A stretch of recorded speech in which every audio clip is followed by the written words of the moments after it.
আমার বড় ছেলেটা যখন খুব ছোট ছিল তাকে আমি ডিম পোস্ট খাওয়াবো, খেতে চায় না। আমি বলতাম ওটা খেলে সাথে সাথে এইখানে আসবে হলুদ জিনিসটা, সে খাইতো আর দেখতো আসছে কিনা। আমি হলো তার সুযোগ্য বাবা। আমি এমন কাজ করি না যেটা অনেক দিন পরে দেখা যাবে। এই মুহূর্তেই আমি দেখতে চাই। আমি কি দেখতে চাই? তোমরা খুব নাম করা জায়গায় ভর্তি হতে পারো। সে নাম করা জায়গা কোথায়? বাংলাদেশে, যেমন বাংলাদেশ প্রকৌশল বিশ্ববিদ্যালয়, ঢাকা মেডিকেল কলেজ, তাই না? এইরকম জায়গায় ভর্তি হতে পারো। এই স্বপ্নটা এখনই দেখতে হবে যে আমরা এটা করবো। এই বছরটা, তার আগের বছর এই কলেজের একজন না দুইজন, একজন ছাত্র বুয়েটের সিএসসি ডিপার্টমেন্টে ভর্তি হয়েছে। ওটা খুব দামি জায়গা। ওখানে ভর্তি হতে হইলে সারা দেশের প্রথম 120 জনের একজন হতে হয়। এখন তো আনফর্চুনেটলি তোমরা বুঝতেও পারো না তোমরা কতজনের মধ্যে একজন মাত্র 1,70,000 জিপিএ পাস পায়। তুমি হলো তার একজন। ইউ ডু নট নো, তাই না? তুমি কি মেডিকেলে ভর্তি হইতে পারবা না নার্সিং কলেজে চান্স পেয়ে? বোঝার উপায় নাই, তাই না? তা আমাদের সময় আমরা বুঝতে পারতাম। আমাদের সময় ধরো যারা ফার্স্ট ডিভিশন পেত তারা ঢাকা ইউনিভার্সিটির একটা রিজনেবল সাবজেক্টে পড়তে পারতো। আমি যে রিজনেবল বলি, সকল বিষয়ই ভালো। তুমি যে বিষয় পড়তে চাও ওই বিষয়ে পড়তে পারতে হবে। কিন্তু এখন আমাদের জিপিএস সিস্টেমে সেটা বোঝার আসলে উপায় নেই। তোমরা কি বুঝতে পারো? কারণ তোমরা 1,70,000 জনের মধ্যে একজন হাজি দানেশে ভর্তি হতে পারবা না, তাই না? তা আমাদের সময় ছিল কি? আমাদের সময় ছিল স্টারবাকস ছিল 750, 75%। স্টারবাকস পেলে মেডিকেল কলেজ, এমনকি বুয়েটে ভর্তি হওয়ার সম্ভাবনা আছে। আমাদের ফারজানা ম্যাম 876 নম্বর পেয়েছে। আমার কাছে এই নম্বরটা অনেক বড়, কারণ আমি পেয়েছিলাম 811।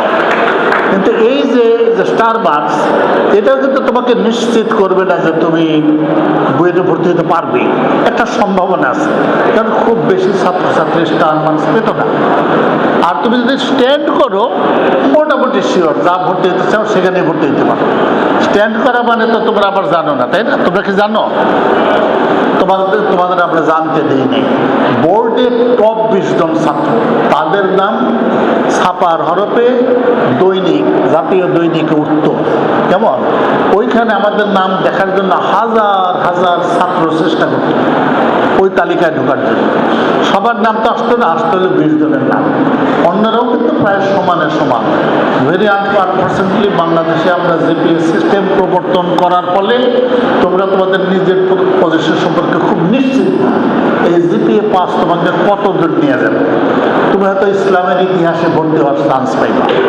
We do not know. কারণ তোমরা 1,70,000 জনের একজন, তাই না? তোমরা যদি এই 200 জনের মধ্যে একজন হও তাহলে বুয়েটের সিএসসি ডিপার্টমেন্টে চান্স পেতে পারো। কিন্তু 1,70,000 সংখ্যাটা অনেক অনেক বড়, তাই না? এখন আমাদের বোর্ড কর্তৃপক্ষ, সরকার, শিক্ষা মন্ত্রণালয় আমাদের সেই সুযোগটা দিচ্ছে না। তোমরা যদি জিপিএ পাস পাও, তোমাদের বাবা মারা মনে করে তুমি নিশ্চয়ই মেডিকেল কলেজে ভর্তি হতে পারবে না। হয়তো এটা সত্য না, কারণ অসংখ্য ছাত্রছাত্রী জিপিএ পাস পায়, তাই না? তাহলে তোমাদের অন্য উচ্চতায় নিজেদেরই উঠতে পারতে হবে। একজন গত বছর সিএসসি বিভাগে ভর্তি হয়েছে। তোমাদের একটা দৃঢ় সংকল্প থাকা উচিত না যে তোমরা 2 জন এবার চান্স পাবে। এটা অনেক আনন্দের বিষয় হবে। রংপুরে একটা কলেজ আছে, সেই কলেজের থেকে প্রতি বছর এই 16 থেকে 20 জন বুয়েটে চান্স পায়। ঢাকা শহরে অসংখ্য কলেজ আছে যেখান থেকে চান্স পায় না। ওই অত দূরের একটা কলেজের থেকে চান্স পায়। কেন? ওখানের ছাত্রছাত্রীরা তারা সংকল্পবদ্ধ, বুয়েটে তারা চান্স পাবে এবং তারা পায়। তোমরা, আমি জানি না তোমরা কি পর্যায়ে আছো। এটা কি ইন্টারমিডিয়েট ফার্স্ট ইয়ার? তোমাদের বুয়েটে ভর্তি পরীক্ষা কতদিন পরে হবে? 1 বছর পরে নাকি? না আরো বেশি সময়? তাহলে তোমাদের কিন্তু 1 বছর সময় আছে নিজেদের প্রস্তুত করার জন্য। এটা কিন্তু ইম্পসিবল না। If you want to do it, you can do it. তবে যদি বলা হয় যে আগামীকালই পরীক্ষা, তাহলে তোমরা পারবা না। 1 বছর সময় দেওয়া হলে 1 বছর ঠিকই পারবা, তাই না? আমি আবার আমার এক ছাত্রের গল্পটা করি, নিশ্চয়ই তোমাদেরকে করি নেই, অন্যদেরকে করছি। তোমরা কি জানো হাজীগঞ্জ কোথায়? কেউ হাজীগঞ্জের আশপাশে কেউ আছো? এটা চাঁদপুরে হাজীগঞ্জ আছে, জানো তাই না? আচ্ছা, আমি এই ধরো 93-94 সালের দিকে পেপারে প্রচুর লিখতাম, ছাত্রদেরকে উদ্বুদ্ধ করে, কখনো কখনো মিথ্যা কথা বলতাম। এই তো মাইক্রোসফটে চাকরি, $10,000 বেতন না পার মান্থ, এগুলো লিখতাম। তো ওই হাজীগঞ্জের একটা ছেলে, সে আমার লেখা পড়ে সিদ্ধান্ত নিল সে মাইক্রোসফটে চাকরি করবে। তোমরা যেমন এখন মাইক্রোসফট জানো তাই না, কিন্তু 93-94 সালে কিন্তু কেউ জানতো না। এই নামটা আমাদের দেশে তখনও পরিচিত হয়নি। তারপরে সে ব্যাক ক্যালকুলেশন করছে যে আমি যদি মাইক্রোসফটের চাকরি করতে যাই তাহলে কি করতে হবে, আমাকে একজন ইঞ্জিনিয়ার হতে হবে। আচ্ছা, তারপরে সে ভাবলো যে কোনো ইঞ্জিনিয়ার তো আর মাইক্রোসফটের চাকরি হয় না, আমাকে কম্পিউটার ইঞ্জিনিয়ারিং করতে হবে। তারপরে ভাবলো না, যে কোনো জায়গা থেকে কম্পিউটার ইঞ্জিনিয়ারিং পড়লে চান্স পাওয়া যাবে না, সে বুয়েটে পড়তে হবে। এইগুলো করে সে কিন্তু তার 4-5 বছর পরে ঠিকই বুয়েটে ভর্তি হয়েছে। দেখো, একটা ছোট্ট ছেলের কি পরিমাণ সংকল্প, সে ক্যালকুলেট করছে, ব্যাক ক্যালকুলেশন করছে কি কি আমাকে করতে হবে, এবং সে সত্যি ধরো 4 বছর 5 বছর পরে বুয়েটের সিএসসি ডিপার্টমেন্টে ভর্তি হয়েছে। মানে যে কোনো ডিপার্টমেন্টে না কেন, সিএসসি হলো মহা কঠিন জায়গা না, ওইখানে অ্যাডমিশন টেস্টে প্রথম 100-র মধ্যে থাকতে হবে, প্রথম 50-এর মধ্যে থাকতে হবে। তারপরে সিএসসি ডিপার্টমেন্টে ভর্তি হয়ে দেখলো সবাই এখান থেকে মাইক্রোসফটের চাকরি পায় না, কী করতে হবে, প্রোগ্রামিং প্রতিযোগিতা করতে হবে। সে শুরু করলো প্রোগ্রামিং প্রতিযোগিতা, সারাদিন এগুলি করে। আর আমি যদি বলি সকালে খেয়েছো, ও আমাকে বলে স্যার 131তম প্রবলেম সলভ করেছে। তার মাথায় শুধু প্রবলেম আর প্রবলেম, তাকে তুমি যাই জিজ্ঞেস করো না উত্তর হবে হলো প্রবলেম দিয়ে। কেমন এতটা ডেডিকেটেড। এবং ফাইনালি সে ওয়ার্ল্ড ফাইনালসে গেল, মানে প্রোগ্রামিং প্রতিযোগিতার ওয়ার্ল্ড ফাইনালস। যেমন ক্রিকেটের ওয়ার্ল্ড ফাইনালস হয়, ফুটবলের ওয়ার্ল্ড ফাইনালস হয়, সেরকম প্রোগ্রামিং কন্টেস্টের ওয়ার্ল্ড ফাইনালস হয়। এই 3টার মধ্যে কোনটাকে বেশি দামি মনে হয়? ফুটবলের ওয়ার্ল্ড কাপ সবচেয়ে দামি না, ক্রিকেটের ওয়ার্ল্ড কাপ সবচেয়ে দামি না, রেসলিংয়ের ওয়ার্ল্ড কাপ সবচেয়ে দামি না, প্রোগ্রামিং কন্টেস্টের ওয়ার্ল্ড কাপ সবচেয়ে দামি? কোনটা দামি মনে হয়? কোনটা? কি ফুটবল নাকি?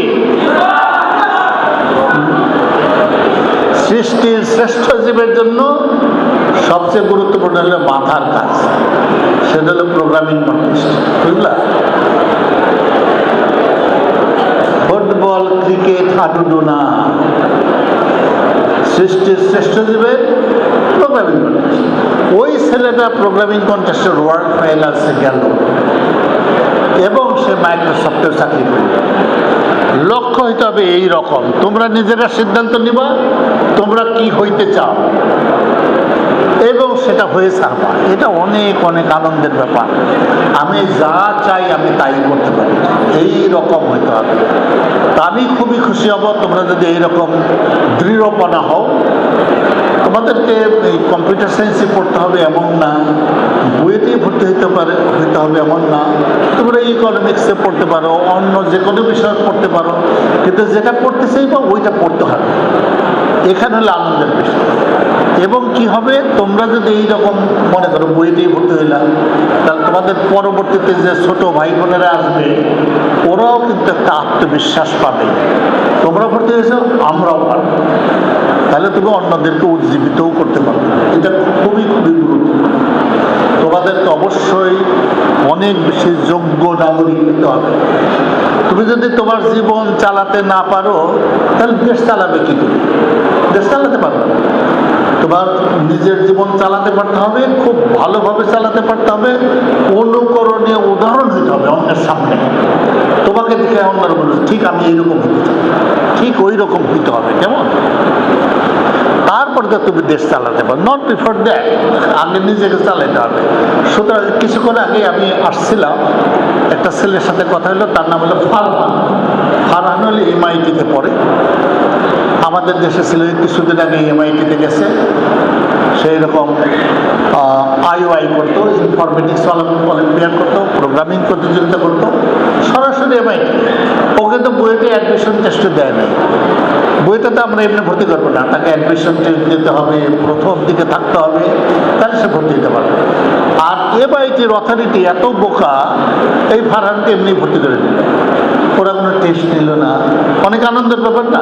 তোমাকে কোনো টেস্ট ছাড়াই যদি স্যালুট দিয়ে ভর্তি করা, অনেক আনন্দের ব্যাপার না? ফারহান আর একটা ছেলে, তোমাদের কাছেই তার বাড়ি, এর বাড়ি চাঁদপুরের একটা ছেলে, ও কিন্তু ভর্তি হয়েছে, ও কিন্তু ইন্টারমিডিয়েট পাস করে, তার আগেই চান্স পেয়ে গেছে। আবার আর একজন এখন লাইনে আছে, ওর নাম হলো দেবজ্যোতি দাস সৌম্য। ও হলো সিলেটে থাকে, ঢাকা না কিন্তু সিলেটে তার MIT-তে হয়ে গেছে, এখনও কিন্তু সেই ইন্টারমিডিয়েট পাস করে নেয়। এটা তো অনেক আনন্দের ব্যাপার না? তোমাকে টেস্ট না করে বলে আসো, তোমাকে আমরা ভর্তি করবো, কত আনন্দের ব্যাপার। এই রকম হইতে হবে। তোমরা যদি if you do not choose BUET or Dhaka University, choose MIT, Harvard, Caltech, এগুলো করতে হলে কী করতে হবে? এই ধরনের যত রকম অলিম্পিয়াড আছে সেখানে অংশগ্রহণ করতে হবে। তোমরা কি কেউ এখান থেকে অলিম্পিয়াড করছো, গণিত অলিম্পিয়াড করছো? কেউ হাত তোলো তো দেখি। গণিত অলিম্পিয়াড কেউ করছো? পুরাই একজনকে পাওয়া গেছে, 700 জনের মধ্যে পুরাই একজনকে পাওয়া গেল। বিষয়টা কি? আর কেউ করো নাই? তাহলে তো হবে না। আচ্ছা, আর একজন পাওয়া গেছে, 2 জন আরও আছে। তাহলে তোমরা অন্যরা কি করো? এগুলো তো করতে হবে। গণিত অলিম্পিয়াডে অংশগ্রহণ করতে হবে, পদার্থবিজ্ঞানের অলিম্পিয়াডে অংশগ্রহণ করতে হবে, রসায়ন শাস্ত্রের অলিম্পিয়াডে অংশগ্রহণ করতে হবে, জীববিজ্ঞানের অলিম্পিয়াডে অংশগ্রহণ করতে হবে, ইনফরমেটিক্স অলিম্পিয়াডে অংশগ্রহণ করতে হবে। তাহলে তো তোমাদের যেমন দক্ষতা বাড়বে, এই কলেজের অনেক নাম হবে, কলেজের অনেক সুনাম হবে। সেই সুনামটা যাতে কলেজ পায় তার জন্য খুব চেষ্টা করতে হবে, কেমন? আচ্ছা, যারা গণিত অলিম্পিয়াডে গেছো তারা কত দূর যেতে পারছো? কেউ বলো তো। ন্যাশনালে গিয়েছো কিনা? বিভাগীয়। আর বেশি দূর যাওয়া ঠিক হবে না, তাই না? বাড়ির আশপাশে থাকতে হবে, না ন্যাশনালেও যেতে হবে। এবার ডিটারমিন্ট হও যাতে ন্যাশনালে যেতে পারো, তাই না? ঠিক আছে। সুতরাং আমার মনে হয় আমি আমাদের প্রিন্সিপাল স্যারকেও বলবো যে তোমরা ডিটারমিন্ড হও। আমি বলবো না তোমাকে কম্পিউটার বিজ্ঞানী পড়তে হবে, তোমরা নিজেরা চিন্তা ভাবনা করে দেখো হোয়াট ইউর হার্ট সেজ, কোন বিষয় তোমরা পড়তে চাও, সেই বিষয়ে পড়ে থাকবা। সেই বিষয় পড়ার জন্য ভর্তি হওয়ার জন্য যা কিছু করা দরকার সব কিছু করবা। সিদ্ধান্ত তোমার, তোমার বাবা তোমার মায়ের না, জীবনটা তোমার, তোমরা নিজেরা সিদ্ধান্ত নিবা। এবং সেইখানে পৌঁছানোর জন্য you should move heaven and earth to reach that spot, কেমন? এইটা তোমরা করবা আমি আশা করি। আমার মনে হয় যে রেগুলার এদের সাথে এইদেরকে ই করতে হবে, না গ্রুমিং করতে হবে। তোমরা এখন থেকে যদি চেষ্টা করো অবশ্যই বইতে কিংবা মেডিকেল কলেজে ভর্তি হতে পারবে, কিন্তু পরীক্ষার 1 মাস আগে হলে হয়তো পারবে না।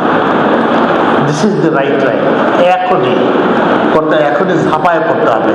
তোমরা সিদ্ধান্ত নেবা আমরা ইঞ্জিনিয়ার হতে চাই, ডাক্তার হতে চাই, ইকোনমিস্ট হতে চাই, হোয়াটএভার, কিন্তু সেইটা হওয়ার জন্য সাধ্যমতো চেষ্টা করতে হবে। তারপর হাজিদান এসে ভর্তি হলে হয়তো হবে না, অনেক দূর যেতে হবে, ঢাকা শহরে বড় জায়গায় পড়বা, তাই না? লক্ষ্যটা এরকম হতে হবে যে কমফোর্টেবলি যাতে পড়তে পারো।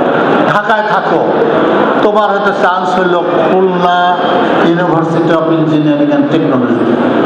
যাতায়াত যদিও একটু সহজ হয়েছে, কিন্তু বাবা মা তো আশপাশে থাকবে না, তাই না? জ্বর হইলে কেউ দেখার নাই, ভালো খাবার দাবার ইচ্ছা মতো পাওয়া যাবে না। ঢাকায় যদি পড়তে পারো তাহলে সেই সুযোগটা আছে। যেমন নিজের জীবনটাকে ভালো করার জন্য, সুখকর করার জন্য এখনই কষ্টটা করতে পারতে হবে। আমি একবার হংকংয়ে গেলাম, চাইনিজ ইউনিভার্সিটি অফ হংকং। তো সেখানে প্রফেসর আমাকে বললো যে দুপুরবেলার খাবার একসঙ্গে খাবো, চাইনিজ খাবার, মানে ব্যাং, সাপ, এই সমস্ত জিনিস, এগুলো তো খাই না, খুব ভয়ে ভয়ে আসছে। যখন উনি বললেন আমি একটু নিরাপদ বোধ করলাম যে ঠিক আছে, খাওয়াটা ভালো হবে। তারা করে আর্লি লাঞ্চ, মানে 12টার সময় গেলাম। খাবারের মধ্যে কোনো কিছু পছন্দ হইল না, একটা ক্ষীরা টাইপের, শশা টাইপের একটা জিনিস দেখে খুব সবুজ লাগছিল, মনে করলাম ওটাই খাবো। তা আমি বোকা শোকা মানুষ, মুখে দেওয়ার পরে এত তিতা, না ফেলতে পারছি না গিলতে পারছি। কষ্ট করে খাওয়ার পরে প্রফেসরকে জিজ্ঞেস করলাম এইটা কি। উনি আমাকে বললেন যে চাইনিজরা বিশ্বাস করে জীবনের যত তিক্তটা সেটা আগেই হয়ে যাওয়া ভালো, জীবনের শুরুতে। যেমন হার্ড ওয়ার্ক শুরুতে করতে হবে, বয়স হলে তখন হার্ড ওয়ার্ক করা যাবে না। চাইনিজরা বিশ্বাস করে তিক্ততা আগেই হইতে হবে। তোমরা যদি খুব ভালো পড়ালেখা করো কষ্ট হবে, তো যখন বইতে ভর্তি হইতে পারবো কি আনন্দ, তাই না? আর এখন পড়ালেখা করলে না, ভর্তি হয়ে গেলে ধরো হাজিদান এসে যাতায়াতে কষ্ট, কত ঝামেলা, তাই না?